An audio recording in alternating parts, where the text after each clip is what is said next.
एक दरवेश ने एक खतरनाक भेड़िए की जान बचाई, लेकिन कुछ दिनों बाद उसी भेड़िए ने ऐसा किया कि पूरा गांव कांप उठा।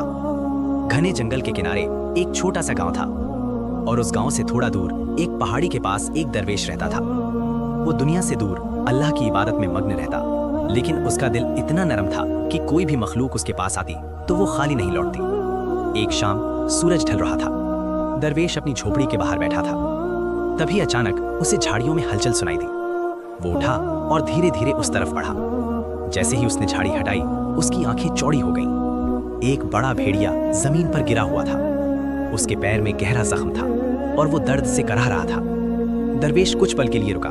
उसे पता था कि ये वही जानवर है जिससे लोग डरते हैं, लेकिन फिर उसने धीरे से कहा, तू भी अल्लाह की मखलूक है। वो पास बैठा, अपने कपड़े फाड़कर पट्टी बनाई और भेड़िए के जख्म को साफ करने लगा। भेड़िया पहले गुर्राया, लेकिन फिर धीरे धीरे शांत हो गया, जैसे उसे समझ आ गया हो कि ये इंसान मुझे नुकसान नहीं पहुंचाएगा। कई दिनों तक दरवेश उसकी देखभाल करता रहा। उसे पानी पिलाता, खाना देता और हर रात उसके पास बैठकर दुआ करता। धीरे धीरे भेड़िया ठीक होने लगा और एक दिन वो उठकर जंगल की तरफ चला गया। दरवेश मुस्कुराया और बोला, जा, अल्लाह तेरा हाफिज हो। कुछ दिन बाद गांव में हड़कंप मच गया। लोग भागते हुए चिल्ला रहे थे, भेड़िया आ गया, भेड़िया आ गया। वही भेड़िया अब गांव के जानवरों पर हमला कर रहा था। लोग गुस्से में थे। उन्होंने फैसला किया, आज इसे मारना ही होगा। लाठियां, भाले सब लेकर लोग जंगल की तरफ निकले। दरवेश को यह खबर मिली। वो तुरंत वहां पहुंचा। उसने देखा भेड़िया चारों तरफ से घिर चुका था। लोग उसे मारने ही वाले थे। तभी दरवेश जोर से चिल्लाया, रुको।